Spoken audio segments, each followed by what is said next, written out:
Lucid Praxis presents Spartacus, the slave who shook Rome. In the shadowed sands of the Roman arena, where blood mingled with dust and the roar of crowds echoed like thunder, one man rose above the spectacle of death to etch his name into history. His name was Spartacus. A Thracian by birth, a slave by circumstance, and a warrior by nature, Spartacus became a symbol of resistance, courage, and the unbreakable human spirit. His life was one of grit, rebellion, and ultimately, sacrifice. And though he died more than 2,000 years ago, the legend of Spartacus lives on, not just as a tale of rebellion, but as a defiant cry for freedom against the might of an empire. Origins in Thrace. Spartacus was born around 111 BC in Thrace, a region that now spans parts of modern-day Bulgaria, Greece, and Turkey. The Thracians were known for their fierce tribal culture and warrior traditions. Some sources suggest Spartacus may have served in the Roman auxiliary forces before being captured or enslaved. There are hints that he may have been of noble birth, though the evidence is thin. What is clear is that Spartacus was no ordinary man. He would go on to lead a rebellion that would rival any threat faced by Rome in its history. Enslavement and the Gladiator School.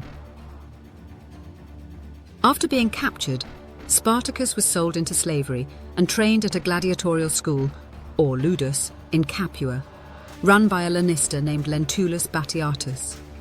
There, Spartacus was prepared for the arena, where men were trained not just to fight, but to die for the amusement of Roman citizens. Among his fellow trainees were other notable fighters: Crassus, Venemaus, Castus, and Gannicus. Despite their captivity, bonds of loyalty and purpose began to form. In this crucible of cruelty, a revolution was born. A breakout. In 73 BC, Spartacus and around 70 fellow gladiators executed a daring escape. Armed with kitchen utensils, they fought their way free, seized weapons from nearby carts, and fled to Mount Vesuvius. There, from the cliffs of the volcano, Spartacus led his followers to a surprise victory over a Roman force sent to trap them. By using vines to rappel down the mountain's steep slopes, they launched an ambush from behind. Rome had underestimated them and would pay dearly for it. The growing army. What began as a small band of fugitives quickly turned into an army. Slaves flocked to Spartacus's banner. Farmers, herdsmen, even women and children joined. Within months, his force had swelled to over 70,000. He trained them, organized them, and led them in a string of victories across southern Italy. While some, like Crassus, preferred vengeance and plunder, Spartacus sought freedom, hoping to cross the Alps and lead his people out of Italy for good. The rise of Crassus. Alarmed by Rome's repeated failures, the Senate turned to Marcus Licinius Crassus, a wealthy patrician hungry for power. Crassus was given full command and enacted brutal measures to restore discipline in his legions, including decimation. Spartacus, attempting to escape the tightening Roman net, sought transport across the sea from pirates in the south. The deal failed. The rebels were stranded. Crassus closed in. The final battle. In 71 BC, Spartacus made a final push north, attempting once more to escape Italy. But Roman forces were closing in from all sides. Spartacus's army, splintered and tired, faced annihilation. In a final, desperate battle near the River Silarus, Spartacus fought bravely, cutting down 2 centurions in an attempt to reach Crassus himself. His body was never found.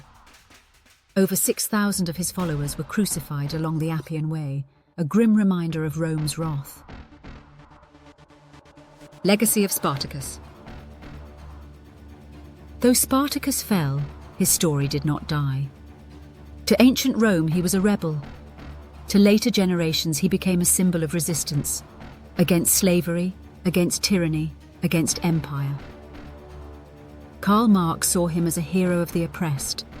Writers and filmmakers immortalized him.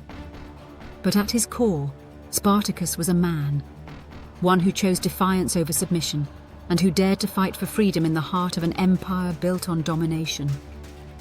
The echoes of his rebellion still ring across time, whispering a timeless truth, that even the voiceless can shake the world. If you'd like to dive deeper into the true story of Spartacus, we highly recommend exploring some of the primary and scholarly sources that informed this episode.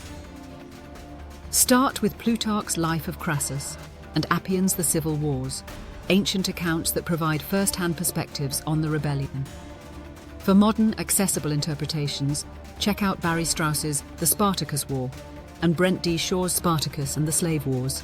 These works bring historical depth and academic insight to one of the most powerful uprisings in Roman history. Thank you for watching Lucid Praxis. If you enjoyed this video, please like, comment with your thoughts or questions, and subscribe for more historical storytelling that explores the edge between myth and reality.